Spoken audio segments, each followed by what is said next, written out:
Tunaipata mzuri.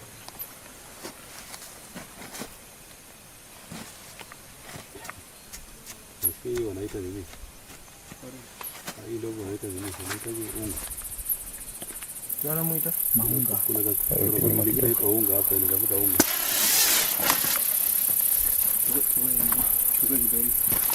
Saidia hiyo. Hakika.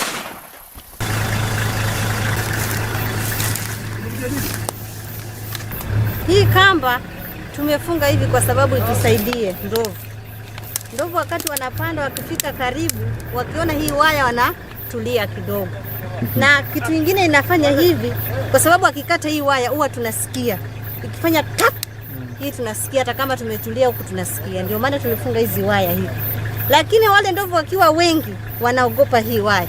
Wakiwa ndovu wachache wanakata hii na wanaingia. Wakishaingia wanakula chakula. Ni sawa.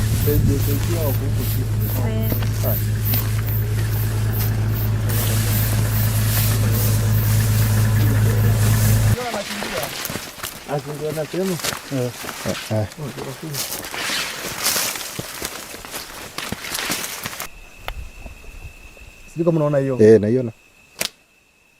Toka! Bana! Sasa hiyo moto kwa lugha yetu tunaita zamu. Sasa hii ukiwasha kama wamekuja wengi wala wanakulemea.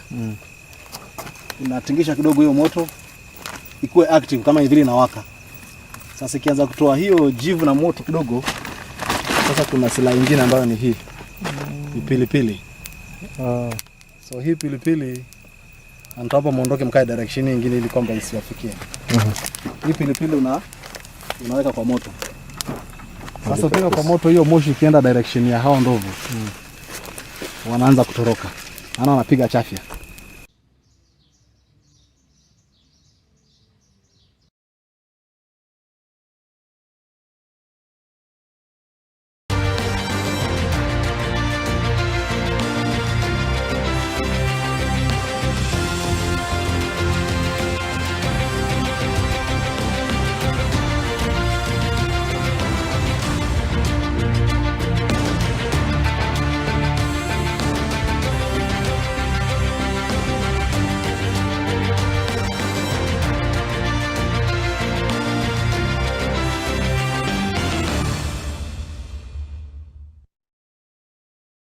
If you look at the issue of human-wildlife conflict, human-wildlife conflict, and this arises purely because when animals move to the areas that human beings inhabit, at some point, they're going to make that contact. And that results in injuries to human beings, destruction of crops, because elephants, buffaloes, they are vegetative. I mean, they're herbivorous. They would eat. They would feed on anything that is vegetation, and they cannot distinguish between maize or millet and or normal grass. So they'll feed on it. When it comes to the human beings, then indeed, if you look at all these animals are huge things, and if they make contact with you, they either injure you very, very badly and kill you. And if you look at it, if you remove yourself from Taita Taveta County and ask yourself, are there other areas where we have wildlife? And a good reference point is Nairobi. There is the Nairobi National Park that we know of, but we don't hear the same frequencies of human-wildlife conflict around Nairobi than we do here. And even within Taita Taveta County, if you look back, there were some areas that for many, many years they used to have the same problems. Areas around Mbololowad, the weed, and then the elephants will come and destroy, and they'll not get compensation. So why don't I just preserve that energy the little money I have, instead of going to buy seeds, why don't I use it for something else? So there's a danger then that if this law is not applied correctly and promptly, first of all, the suffering will continue, suffering will increase, and there is a danger that people will abandon their farming activity. And as you know, not very many people have many options. If that trend continues, then you will see more and more people abandoning their farms, and and poverty will increase.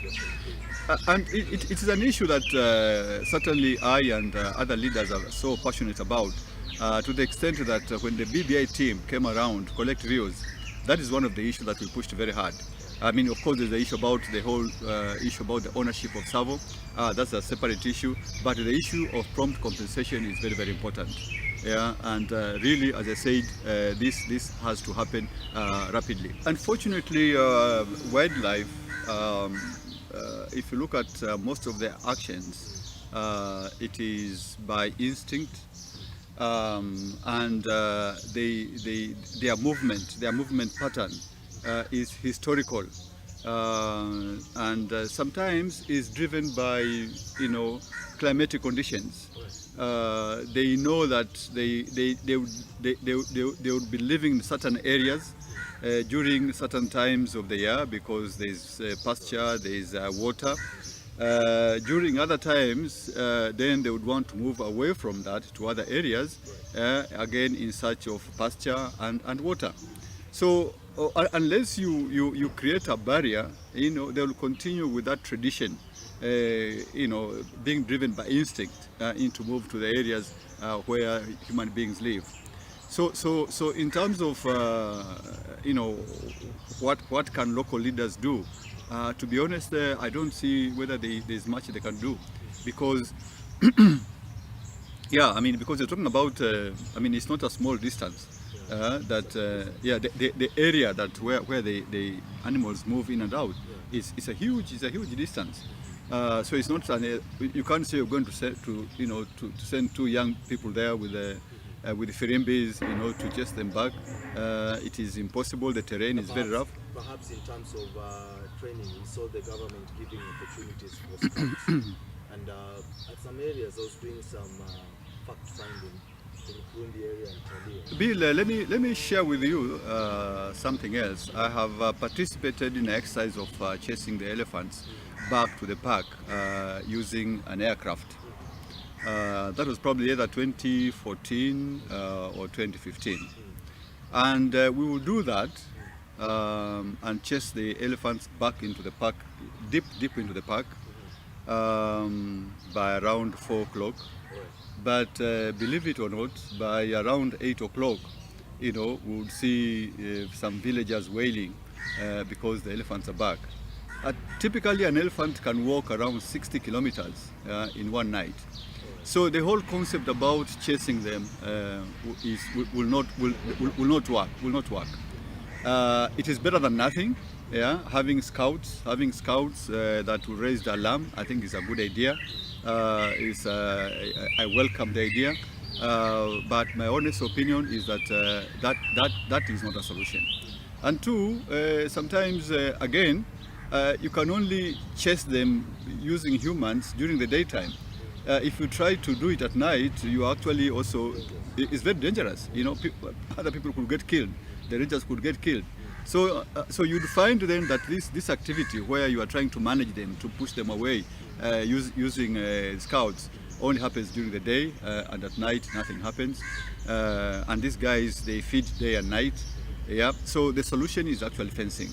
But the whole concept about using scouts, yes, I mean, having scouts, they are there for detection. They're going to raise the alarm so that before the elephants finish the destruction of people's farms, KWS have been able to intervene. And also the other thing that is, and I say for me, why I advocate the solution of the electric fencing is. one family. 71 families. So which means that probably they're paying roughly about $1 million per family. Now 71 forms to process surely will not take you 6 years. Yeah, 6 or 7 years. Yeah, so you know they need to improve you know how that process works, who deals with it, how it's processed. That needs to be improved. Between 2014 that you said that you... No, as I say, in Burawad, Mwaktau area, I don't hear of those incidences again. That is Burawad. Kishushe, which is in Bumungu Kishushe, I don't hear of those incidences. I was talking to somebody else in the morning and they told me that they've done a borehole, they've planted bananas, yeah, which was something that you would not see around Kishushe. So I believe the incidences there have gone down. Areas around Gazi, Gazi is in Golia, incidences have also gone down. Mbololo, Ndome, you know, Kwachunyi area, these areas here, incidents have gone down. So wherever a fence has been put, yeah, clearly incidents have gone down. So the two hardest areas, the areas that are here, hardest hit at the moment, is Sagalawad and Kasigawad. Yeah, and okay, 3 of them, Sagala, Kasigao, and Marungu. Yeah. So once those areas are also done, they're fenced off, I have no doubt at all that the problem is. If you can tell us about your vision when it comes to conservation, what do you think that probably when you come to government? There's another country in Europe, and I think it's Norway. There's an animal in that country, and that is its natural environment. Right. So they looked at it and said, by the way, yeah, we can make money out of this if people can also, you know, keep this as an economic activity. Yeah, then it is people can make money out of it. Okay, a giraffe is too big. I mean, putting up a structure to contain a giraffe is too big. But things like gazelles, antelopes, the big antelopes. I mean, we already have the vegetation that is good for this stuff. If I've got an acre that I can set aside, you know, and I can fence it off, why can't I be allowed to keep that? Because also the other thing is that, I mean, obviously, you know, we are told to love the wildlife around us. Right. But people have grown, you know, they are farther and farther away from these animals. Now, when we are grown-ups, then we're told to love them, it becomes very difficult. But if we can get to a point where, you know, we actually keep them, for meat, yeah. I mean, I also know that there are people that used to keep ostriches, big farms, but we need to see whether we can actually make an economical activity as a source of food, yeah, and that will also eliminate poaching. Because I know that there's some areas, those that live next to the parks, yeah, they do poach, especially if there's no fence. But if you can allow, you know, yes, animal husbandry, you know, so that we look at, you know, we keep gazelles, we keep antelopes and whatever. First of all, it increases the population, and we get to a point where we start loving them, and we start looking at them positively instead of negatively as is. Because at the moment, every time you talk about Savo in this community, it has a negative meaning. You know, it's occupying our large tracts of land. There is no value that is coming to us. There is no revenue that is coming to us. So for me, that's one issue that I think, you know, that can be an initiative. And it can really help us. The other one, of course, is again the issue of revenues, sharing of the revenues from the national park. This is an issue at some point that eventually it has to be solved. Yeah, you can't have a situation where you know, all that land is there and people don't see the direct benefit from the park.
My name is Bishop Dr.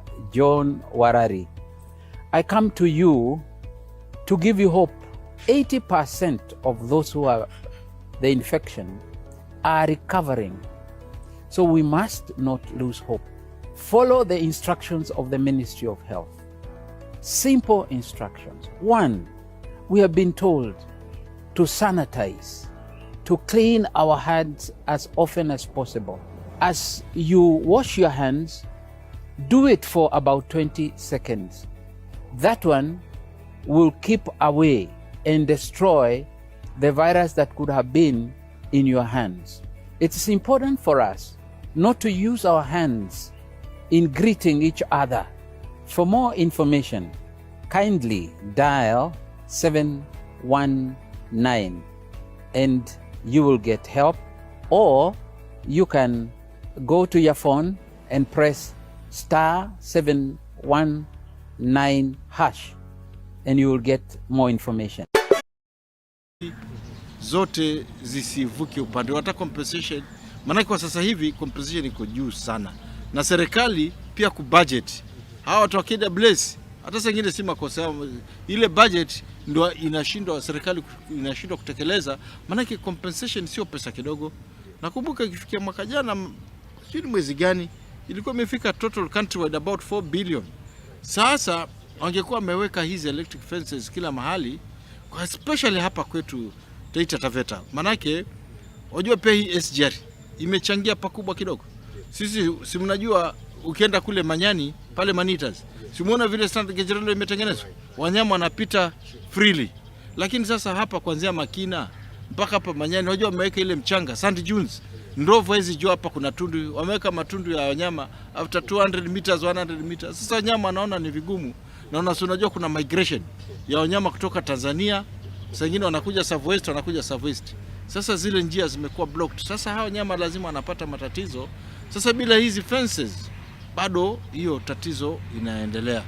Lakini compensation kwa kweli imekuwa changamoto kwa serikali, na ninafahamu walikuwa shanza kutengeneza, wakasema kwamba watakuwa na compensate on a yearly basis. Ndio nakuta mtu mwingine ameumia 2014, 2015 bado hajalipwa. Lakini kuna list tulikuwa na katibu PS wa wildlife hataka tuelezea kwamba kuna hela zilikuwa ziletwa kwa watu wangu, manake over 70% ya compensation katika Kenya nzima it comes from Taita Taveta County. Manake sisi tumeenda kama kule Kirumbi, watu wanalima chakula inaiva kabisa, inafika mdomoni, lakini bahati mbaya unatapishwa na ndovu. Ukienda sehemu za huku kwetu pia ni hivyo hivyo. Alafu makosa kama kule sehemu za kwetu, kule sehemu za Chungonga tulikuwa tumeambiwa waweke fence, lakini unajua sasa lazima tutumie akili ya kibinadamu. Maana utakuta fence imewekwa kutoka Saisol mpaka huko chunga juu ya mlima, ambapo juu ya mlima ndovu walikuwa hawapandi. Wangekuwa wameweka fence kuanzia Saisol mpaka mali kunaitwa Mumnambua hapo karibu, ule mlima wangeacha yote mpaka ali bila fence. Maana kuna watu chungaunga kule wanapandishaga mbuzi zao kuchunga, na ingekuwa pia ni rahisi kwa serikali, wangeacha hiyo mali open, alafu washikanishe fence kuanzia kule mlimani juu, washikanishe na land gate. Maana ile sio mpaka wa mashamba, washikanishe ile ale upande huu, maana ndovu wazipande juu. Lakini sasa waliongezea tabu kusema za chungaunga na upande wa, kwa sababu hii fence, maana wale watu ambao ni wa chini kabisa wana mbuzi zao, ng'ombe zao walikuwa wanazilisha juu ya. Lakini sasa siku ile fence ilipowekwa wanapata matatizo makubwa. Na watu wa Taita Hills, hata usimesikia nikiwa Gonga juzi, hii ni fence, wao wamepata rasilimali Taita, na Taita ndo wana own. Lakini wao hata paka kuchimba kisima ya wananchi ile pandam ni matatizo.